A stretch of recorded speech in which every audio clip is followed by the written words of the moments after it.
আজকে ধন্যবাদ আপনাদের সবাইকে। আজকে সারা রাজ্য জুড়ে ৪৪টা সাব জোনালে জনজাতি বিজেপি জনজাতি মোর্চার তরফ থেকে আয়োজিত করা হয়েছিল একটা ডেপুটেশন কাম মেমোরেন্ডাম সাবমিশন। অর্থাৎ আজকে দিনের 2টা নাগাদ আমাদের সিমনার বিজেপির কিছু কার্যকর্তা, আমাদের সক্রিয় জনজাতি মোর্চার কার্যকর্তারা এসরাই থেকে বড়কাথাল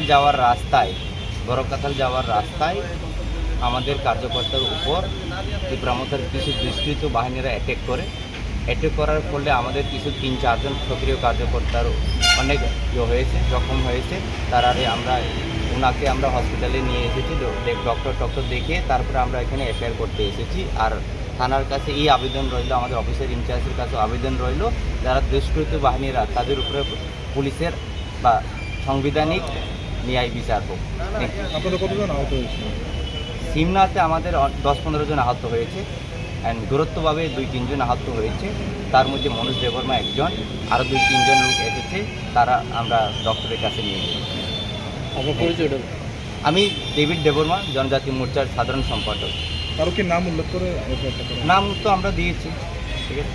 নাম তো প্রচুর জন, 30-35 জন, ওদের মধ্যে 1-2 জন আইডেন্টিফাইড হয়েছে, ঠিক আছে। আইডেন্টিফাইডের মধ্যে নাম আপনাদের বলবো না, ওনাদের দিয়েছি যখন, ঠিক আছে। Thank you. একটু দাঁড়ান।